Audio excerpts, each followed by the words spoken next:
வணக்கம். ஓம் ஜெய் குருவே துணை. குரு பிரம்மா குரு விஷ்ணு குரு தேவோ மகேஸ்வரக குரு சாக்சாத் பரபிரம்மம் தஸ்மை ஸ்ரீ குருவே நமக. அனைவருக்கும் இனிய தமிழ் புத்தாண்டு வணக்கம் மற்றும் வாழ்த்துக்கள். இந்த தமிழ் புத்தாண்டான குரோதி வருடத்தில் குரு பெயர்ச்சி மட்டும்தாங்க இருக்குது. சித்திரை 18 மே 1ஆம் தேதி நண்பகல் 1 மணிக்கு. மற்றபடி சனி பெயர்ச்சி இந்த தமிழ் புத்தாண்டில் கிடையாது. அதே மாதிரி ராகு கேது பயிற்சியும் இந்த குரோதி வருடத்தில் கிடையாது. அவங்க எந்த இடத்துல இருக்காங்களோ அதே இடத்துல தான் இந்த வருடம் முழுவதும் நீடிக்கிறாங்க. அவங்களுடைய பலனையும் சேர்த்து பார்ப்போம். முதல்ல குரு பெயர்ச்சியை பார்த்துருவோம். குரு பெயர்ச்சி ரிஷப ராசிக்கு ஜென்மத்துக்கு வருது. ஜென்மம்னா ஒன்றும் இல்லை, அவங்க 1ஆம் இடம், அவங்க மனசுலேயே அவங்க கூடவே வந்து அமர்றாரு. உயிர் புகழ் அந்தஸ்து ஆயுள் குணம் தோற்றம் இதெல்லாம் சிறப்படையுதுங்க. ஆயுள் நல்லாயிருக்கும். ஏன்னா குருவே வந்து அமரும்போது நமக்கு புகழ், நம்மளுடைய தோற்றம், நம்மளுடைய குணம் எல்லாமே குரு மாதிரியே மாறும். அதுதான் அந்த கிரக பெயர்ச்சி. நமக்கு ஜென்ம குருன்னு சொல்லக்கூடியது அதுதான். அதனால் இப்போ அருமையான குரு பெயர்ச்சி. ஜென்ம குருவாக உங்களுடைய மனசுலேயே வந்து குரு பகவான் அமர்றாரு.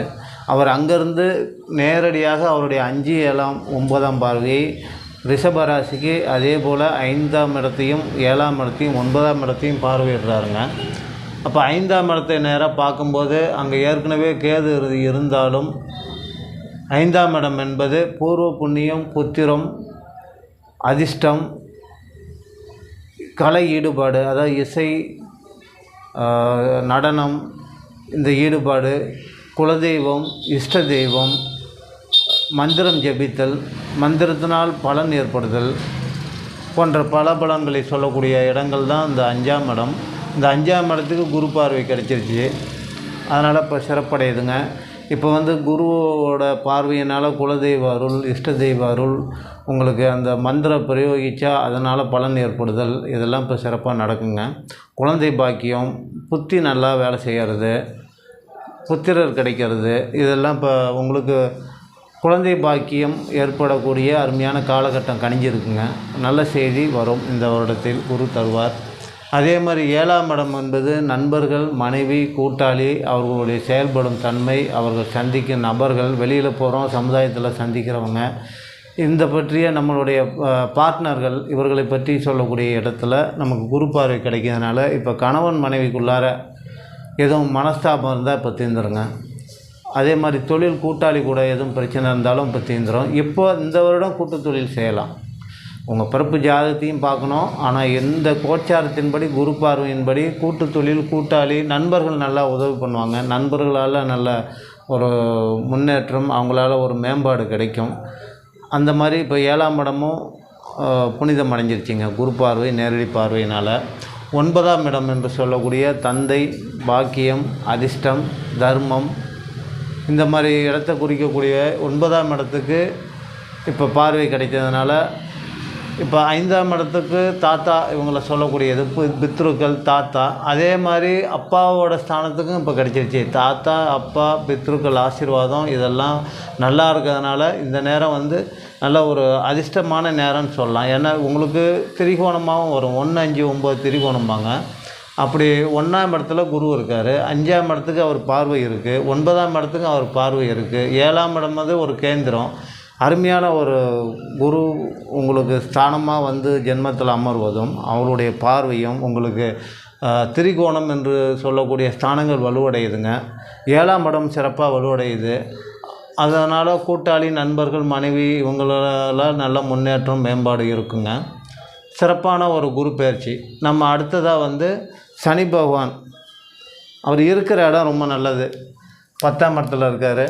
தொழில் நல்லா ஸ்ட்ராங்காக இருக்கும், நல்லா சிறப்பாக நடக்குங்க தொழில். அங்கேருந்து 3ஆம் இடத்தை பார்க்குறாரு. 3ஆம் பார்வையாக உங்களுடைய 12ஆம் இடமான அயன சயன போக பாக்கிய இடத்தை பார்க்குறாருங்க. செலவு ஸ்தானம். இப்போ அவருடைய பார்வை 12ஆம் இடத்துக்கு இருக்கிறதுனால செலவு கொஞ்சம் சுப செலவு இல்லாமல் அசுப செலவாக, சுபமாக செலவு பண்ணுறது வேறு, அசுபமாக செலவு பண்ணுறது வேறு தாங்களே. இப்போ கல்யாணம் நல்ல குடும்பத்தில் நல்ல நிகழ்ச்சிகளுக்கு செலவு பண்ணால் சந்தோஷம் இருக்கும். இது வந்து அசுப செயல்களுக்கான, அசுப நிகழ்வுகளுக்கான செலவு என்று சொல்லப்படுகிறது. இந்த 12ஆம் பார்வை 12ஆம் இடத்துக்கு சனியோட 3ஆம் பார்வை கிடைக்கிறதுனால அங்கேருந்து 7ஆம் பார்வையாக உங்களுடைய 4ஆம் இடத்தை பார்க்குறாரு.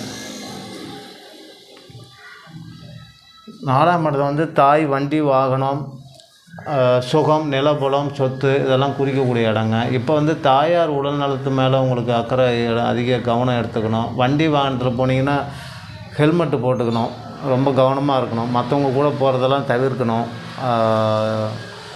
ஹெல்மெட்டு போட்டிங்கன்னா மட்டும் பத்தாது, ஹெல்மெட் போட்டால் அந்த சின் ஸ்டாப்புன்னு சொல்லக்கூடிய அந்த வாரம் போட்டால் தாங்க அதோட பலன். இல்லைனா ஹெல்மெட்டு போட்டால் நம்ம விழுகிறதுக்கு முன்னாடியே ஹெல்மெட்டு விழுந்து உருண்டுடும், தலை அடிப்படை தான் செய்யுது. ஹெல்மெட் போட்டவங்களும் ஆஸ்பத்திரிக்கு போகிறாங்க, ஏன்னு தெரியல. ஏன்னா இந்த வார் போடாதனால தான். அதனால் இப்போதைக்கு உங்களுக்கு அங்கே சனிப்பார்வை, நேர்பார்வை, 7ஆம் பார்வை இருக்கிறதுனால நீங்கள் வண்டி வாகனத்தில் போகும்போது ரொம்ப கவனம். சொத்து பத்து நிலப்புலன்களில் சில வில்லங்கங்கள் இப்போ ஏற்பட வாய்ப்பு இருக்குது. அதையும் பொறுத்து கவனமாக ஜாக்கிரதையாக கையாளணும். எங்களுடைய 10ஆம் பார்வையாக சனியோட 3ஆம் பார்வை 12க்கும், 7ஆம் பார்வை 4ஆம் இடத்துக்கும், அவருடைய 10ஆம் பார்வை 7ஆம் இடத்துக்கும் இருக்குங்க. இப்போ உங்களுடைய 5ஆம் இடத்துக்கு குரு பார்வை கிடச்சிருச்சு, பிரச்சனை இல்லை. பூர்வ புண்ணியம், குலதெய்வ அருள் எல்லாம் இருக்கிறதுனால நீங்கள் வந்து இப்போ 4ஆம் இடத்தை பற்றியும் அதிகம் கவலைப்பட தேவையில்லை. இருந்தாலும் கவனம், எச்சரிக்கை எடுத்துக்கணும். இப்போ குரு வந்து நேரடியாக 7ஆம் இடத்துக்கு அவருடைய 7ஆம் பார்வை நேர்பார்வை கொடுக்குறாங்க. சனி வந்து 10ஆம் பார்வையாக அந்த அதே 7ஆம் இடத்துக்கு கொடுக்கறதுனால இந்த இடம் குரு பார்வையினால் ரொம்பவும் மேம்பாடு இல்லை, ரொம்பவும் கீழேயும் விட மாட்டார். அது மாதிரி இருக்கும், நம்பலாம். இப்போ மனைவி கூட்டாளிங்கெல்லாம் சொல்கிறோம் இல்லைங்களா, அவங்களாம் நம்பலாம். இந்த வருஷம் வந்து 7ஆம் இடத்தை பற்றி பிரச்சனை இல்லை, நல்லாயிருக்கு. கேது 5ஆம் இடத்துல இருந்தாலும் அங்கே குரு பார்வை கிடைச்சதுனால இனிமேல் பிரச்சனை இல்லை. ராகு 11ஆம் இடத்துல இருக்காருங்க, லாபஸ்தானம். அண்ணன்மார்கள், அக்காமார்கள், மூத்த சகோதரம் இவங்களாம் நான் இப்போ சிறப்பாக இருப்பாங்க. ராகு லாபத்தை கொடுக்கக்கூடிய இடத்துல இருக்கார். ராகு எங்கே இருக்காரோ அங்கே பிரம்மாண்டமாக செய்வார், பிரம்மாண்டமாக அந்த பலன்கள் நமக்கு கிடைக்கும். மற்றபடி இந்த மற்ற கிரகங்களான சூரியன், உங்களுக்கே தெரியும், சூரியன் ராசி மாறாது தான் மாத பிறப்பாக கொண்டாடுறோம். சூரியன் எந்த ராசியில் இருக்கோ அதான் நமக்கு தமிழ் மாதம். அதனால் அது மாதக்கோள். சந்திரன் ரொம்ப ஸ்பீடான கோள், ஒரு ராசியிலேயே 2.25 நாளில் கடந்துருவார். செவ்வாய் 45 நாள், புதன் 1 மாதம், சுக்கிரன் 1 மாதங்கிறதுனால இவங்களுக்குள்ளார வக்கரம், நீசம், இப்போ பல விதமான தன்மைகள் இருக்கிறதுனால நம்ம அதை ராசி பலன்லேயும் அன்னன்னைக்கு பஞ்சாங்கம், அந்தந்த அன்னன்னைக்கான ராசி பலன், இதில் கோச்சார பலன், இதில் நம்ம அதை பார்த்துக்குறோம் மற்ற பலன்களை. அதுதாங்க காரணம் அவங்களுக்கு. இவங்க 4 பயிற்சியும் தான் நம்ம கொண்டாடுவோம். குரு பயிற்சி, ராகு கேது பயிற்சி, சனி பயிற்சி. இவங்களுடைய பலன்கள் ரிஷபராசிக்கு இப்போ இப்படி இருக்குது.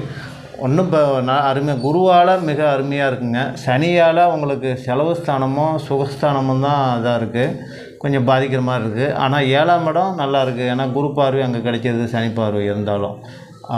இதுக்கான பரிகாரமாக நம்ம வந்து நீங்கள் இப்போ குருவுக்கு பரிகாரம் பண்ண தேவையில்ல. சனி பகவானுக்கு அவர் 12ஆம் இடத்தையும் 4ஆம் இடத்தையும் பார்க்குறதுனால நம்ம திருநள்ளாறு, திருக்கொள்ளிக்காடு, சனி பகவான் சம்பந்தமான வழிபாடுகளை இப்போ பண்ணிக்கோங்க. மீண்டும் சந்திப்போம். நன்றி, வணக்கம். ஓம் ஜெய குருவே துணை. வணக்கம், சந்தோஷம்.